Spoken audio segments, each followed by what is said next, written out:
So students, till now we have discussed about the elements of the circuit. Circuit के elements को discuss करने के बाद हम डिस्कस करेंगे अब नया टॉपिक,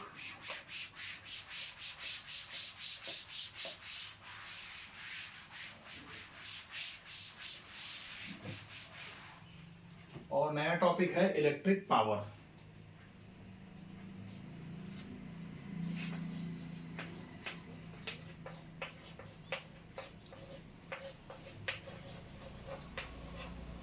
इलेक्ट्रिक पावर को हम P से रिप्रेजेंट करते हैं। Electric power is basically the rate at which electric energy is consumed. The rate at which electric energy is consumed.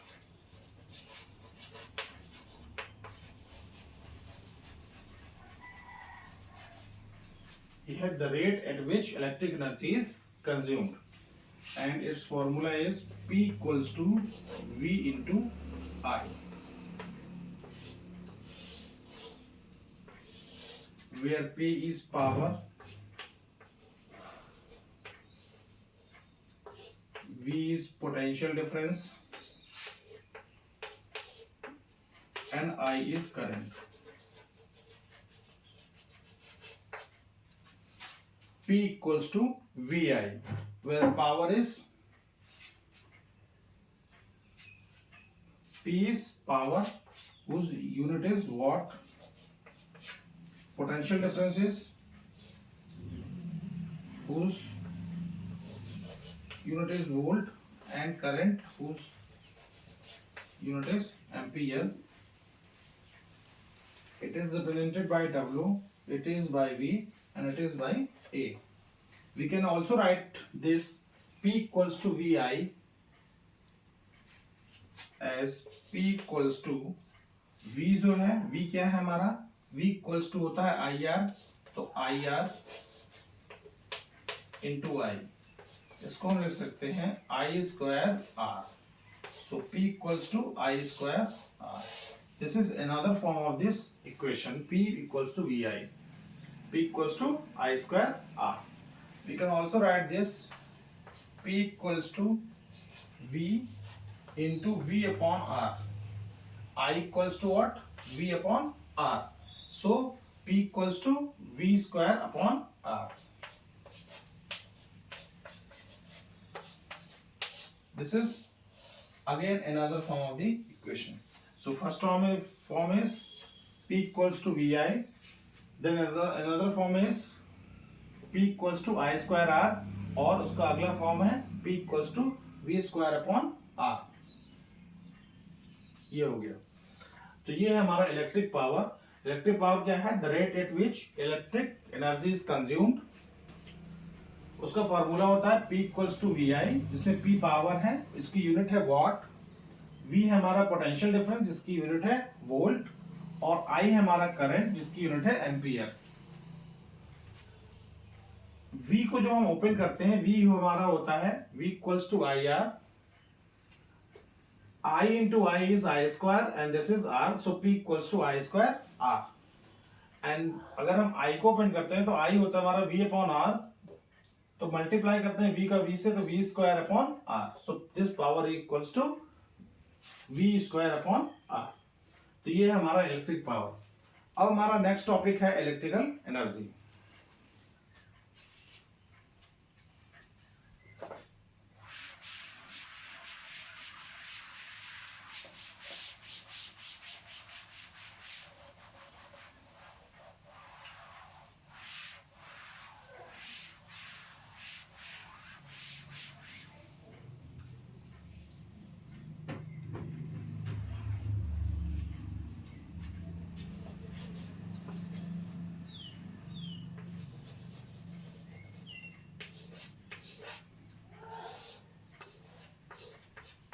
Electric energy को हम E से रिप्रेजेंट करते हैं, और ये जो इलेक्ट्रिक एनर्जी है ये बेसिकली सेल्स के द्वारा सप्लाइड होती है।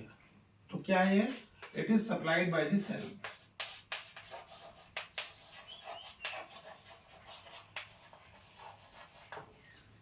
सेल या बैटरी के द्वारा सप्लाई होती है।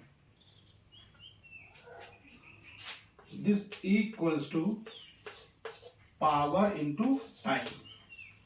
सो this E is electric energy, P is power, and this T is time.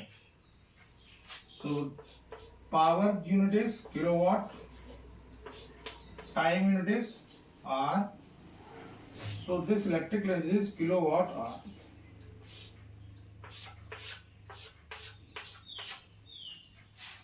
Equals to P into T.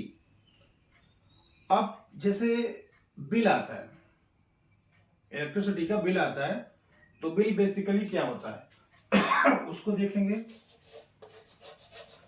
So bill होता है हमारा कि ये जो हमारी नंबर ऑफ यूनिट्स है, नंबर ऑफ यूनिट्स जो होती हैं into price of one unit.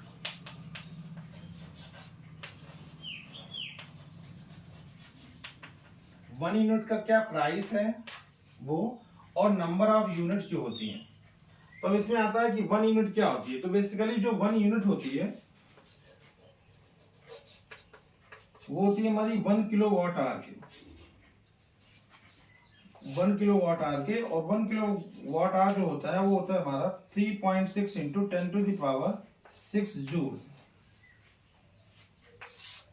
जब इतनी एनर्जी जो होती है, एक यूनिट है तो एक यूनिट का ही हो, तो जितनी भी यूनिट रहेगी तो उस यूनिट को हम यहाँ पर प्लेस कर देंगे और प्राइस ऑफ यूनिट को उससे मल्टीप्लाई कर देंगे। तो जो भी इलेक्ट्रिसिटी का बिल है वो हमारा कैलकुलेट हो जाएगा।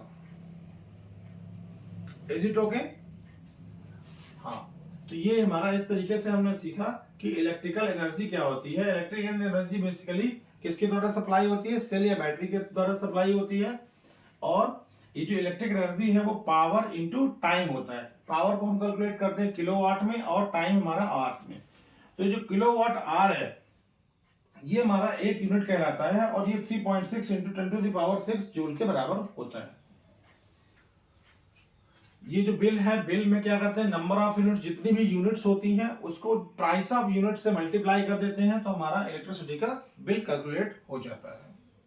अब हमारा नेक्स्ट टॉपिक है जूल्स लॉ ऑफ हीटिंग और heating effect of electric current.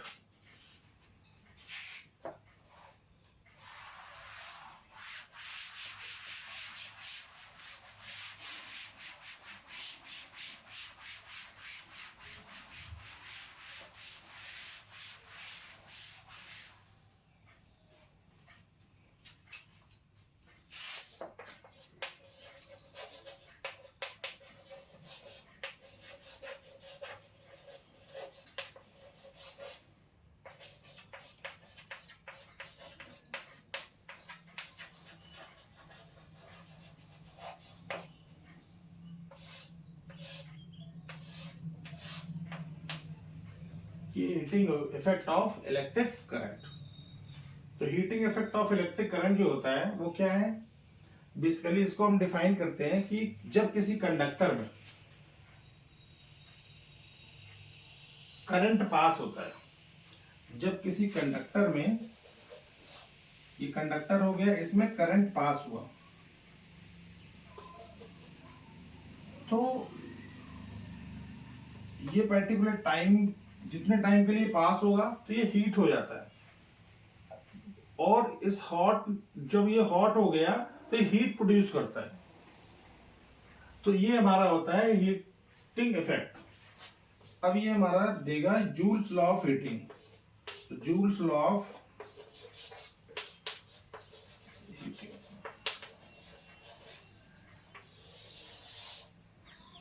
Joules law of heating क्या होता है?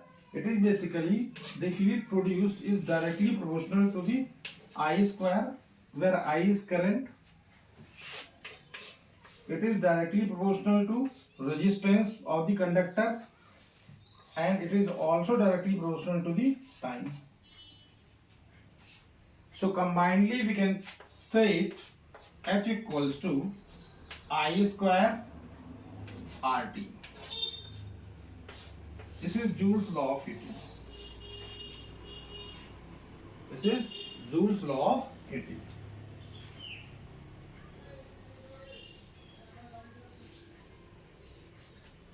Heating effect of electric current में किसी भी कंडक्टर से जब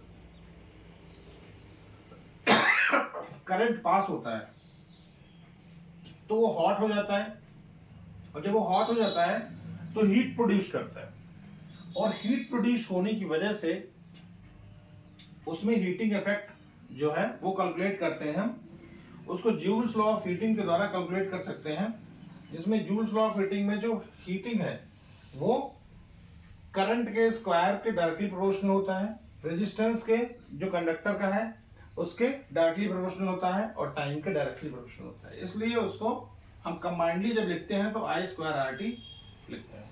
ये उसका जूल्स लॉ ऑफ हीटिंग का फॉर्मूला है। तो अब नेक्स्ट टॉपिक पर जाएंगे, हम अगला टॉपिक डिस्कस करेंगे।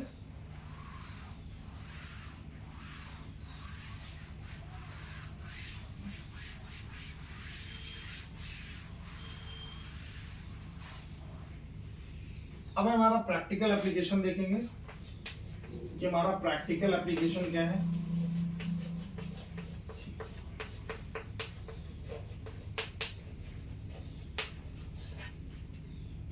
हीटिंग इफेक्ट का,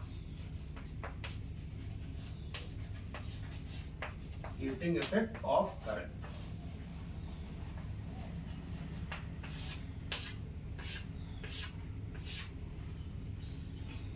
तो practical applications of heating of current, तो इसमें देखो इलेक्ट्रिक ओवन है, इलेक्ट्रिक ओवन है, इलेक्ट्रिक आयरन है,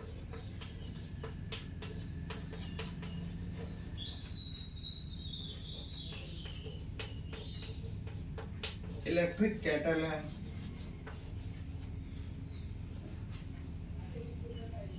और हीटर। ऐसे बहुत सारे हैं, लेकिन हम चार आपको बता रहे हैं। ये जो इलेक्ट्रिक अप्लायंसेस हैं, इनमें क्या होता है, करंट प्रोवाइड करते हैं, और ये हमारा इलेक्ट्रिक अप्लायंस हो गया। ये हॉट हो जाता है इलेक्ट्रिक अप्लायंस, और हॉट होने के बाद ये हीट प्रोड्यूस करता है, जिसको हम यूटिलाइज करते हैं।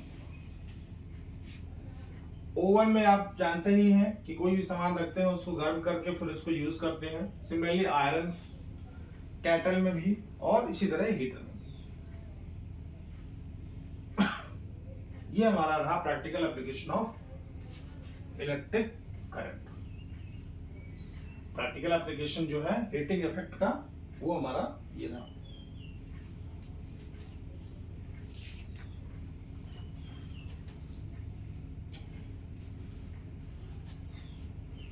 इसमें जो रहता है वो नोट करने वाली बात ये है कि हाई रेजिस्टिविटी रहती है मेटल्स के comparatively, high resistivity than metals, और मेल्टिंग पॉइंट भी इसका हाई रहता है।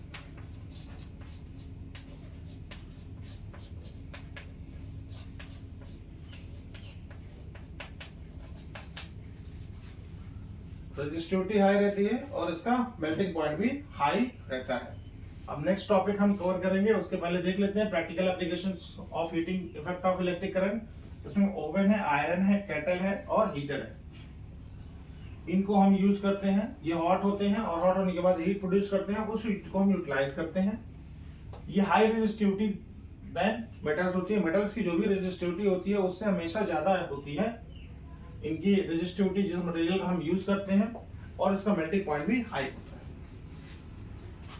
अब हम नेक्स्ट टॉपिक की तरफ चलेंगे।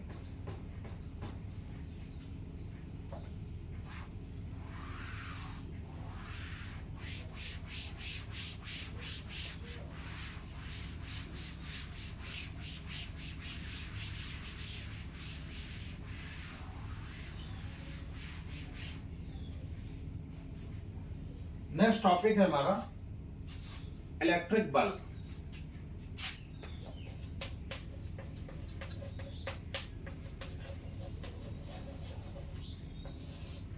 सभी जानते हो कि जब सर्किट में हम यूज करते हैं तो इलेक्ट्रिक बल्ब का साइन ये रहता है।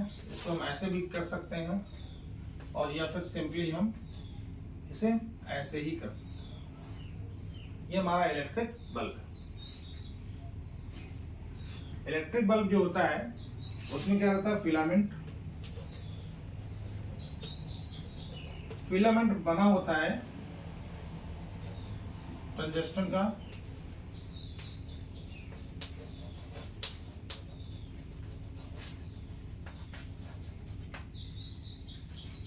किसका बना होता है, फिलामेंट टंगस्टन का बना होता है।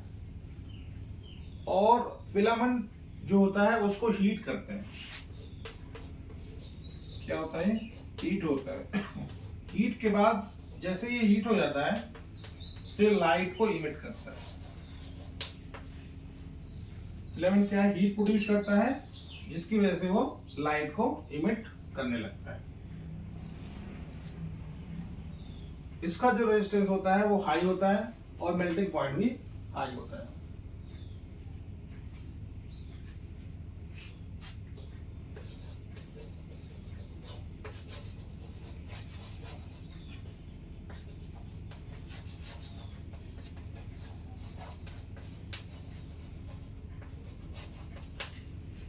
Its melting point is very high.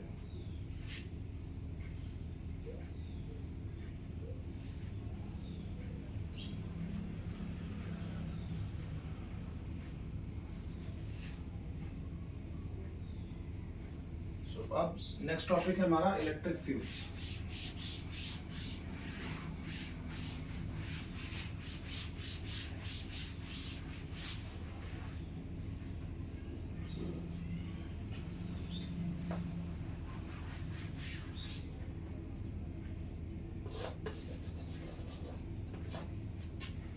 Electric fuse ये क्या है, फ्यूज हमारा ये एक सेफ्टी डिवाइस है। कैसा डिवाइस है, सेफ्टी डिवाइस है। और इसको हम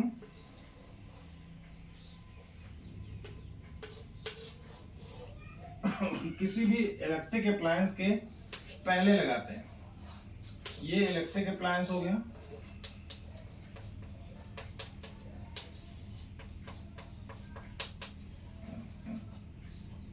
उसको सीरीज में कनेक्ट करते हैं। सपोज ये 5 एम्पियर करंट कंज्यूम कर रहा है तो हम यहाँ से ज्यादा 7 एम्पियर का करंट दे सकते हैं। और जैसे हम इसे मैक्सिमम करंट जो भी है प्रोवाइड करते हैं उससे ज्यादा करंट होता है तो ये वायर मेल्ट हो जाती है। इसका मतलब ये है कि जो इसका मेल्टिंग पॉइंट यहाँ पर होगा उससे कम इसका मेल्टिंग पॉइंट होगा, ताकि करंट वो पास हो जितना रिक्वायरमेंट है। मोर देन रिक्वायर्ड अगर करंट पास होता है तो ये मेल्ट हो जाती है वायर, जिससे आगे करंट फ्लो ना हो, जिससे इलेक्ट्रिक अप्लायंस को कोई नुकसान पहुंचे।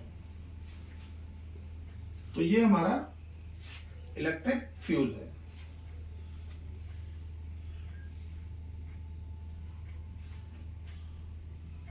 इसके जैसे एल्यूमिनियम, कॉपर, लेड और आयरन, इन एलॉयज का बना होता है।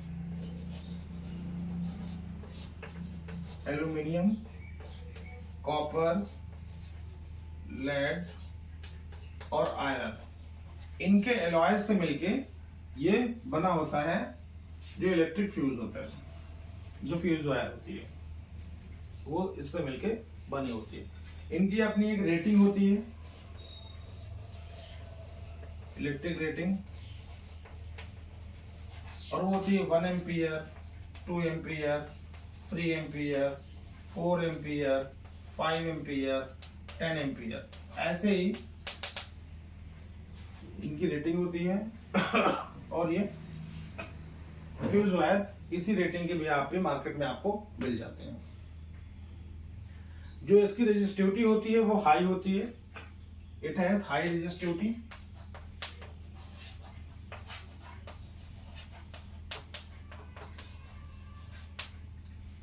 And low melting point.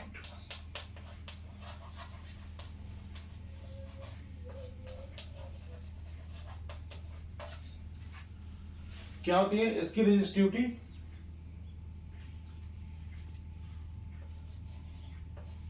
इसकी रेजिस्टिविटी हाई होती है और जो मेल्टिंग पॉइंट होता है वो लो होता है। हमने बताया था मेल्टिंग पॉइंट लो क्यों होता है। मेल्टिंग पॉइंट लो इसलिए होता है इलेक्ट्रिक अप्लायंस की कंपैरेटिवली कि अगर ज्यादा करंट पास होता है तो ये वायर मेल्ट हो जाता है, जिससे कोई भी नुकसान इलेक्ट्रिक अप्लायंस को ना हो। ये शॉर्ट सर्किट को रोकता है। This is all about the electricity chapter. हमने इस इलेक्ट्रिसिटी चैप्टर का एक एक पॉइंट, एक एक फंडामेंटल डिस्कस किया, और उसके बाद जो भी हमारा इसका सिलेबस है सीबीएसई का उसको हमने कवर किया है, और इससे जुड़े हुए जो न्यूमेरिकल्स हैं वो हम आगे डिस्कस करेंगे। अभी तक हमने जितना भी कॉन्सेप्चुअल पार्ट है उसको कवर कर लिया है। अब इस चैप्टर कंप्लीट होने के बाद हम न्यूमेरिकल्स की तरफ बढ़ेंगे और उन न्यूमेरिकल्स से करेंगे। सो इसका फर्स्ट न्यूमेरिकल अब करेंगे।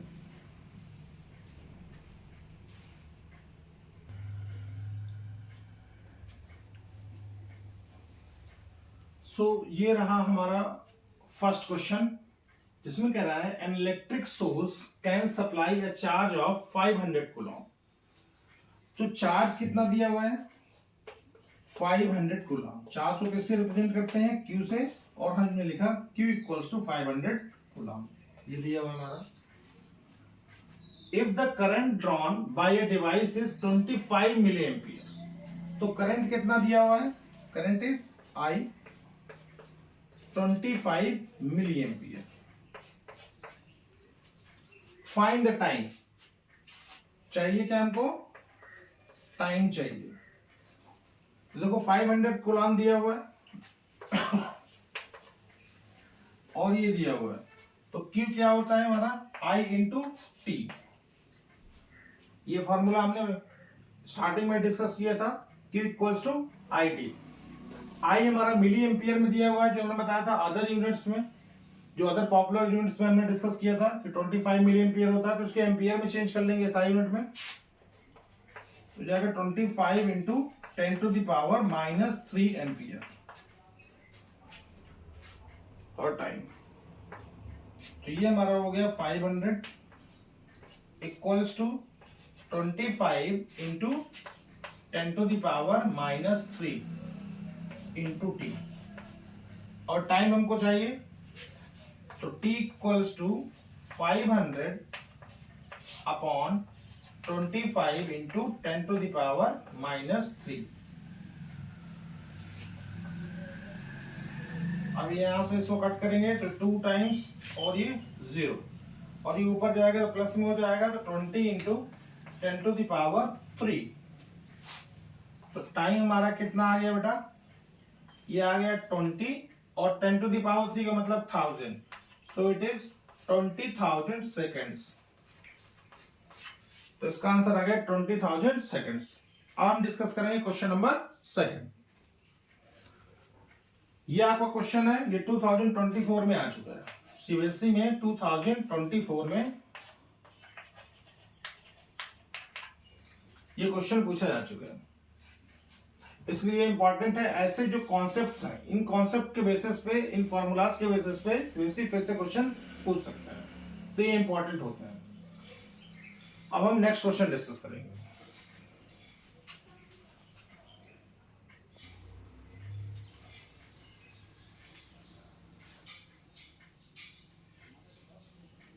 आपके सामने अभी क्वेश्चन है, calculate the amount of work done by a cell when 20 coulomb of charge.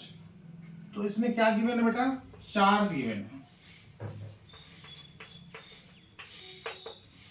Charge क्या है? Q equals to 20 coulomb is move through a potential difference of 3 volt. और पोटेंशियल डिफरेंस यानी V दिया हुआ है, कितना दिया हुआ है? 3 वोल्ट। ये दिया हुआ है।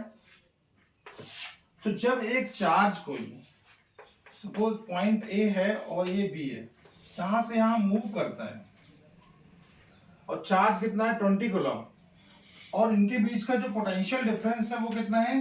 3 वोल्ट का है,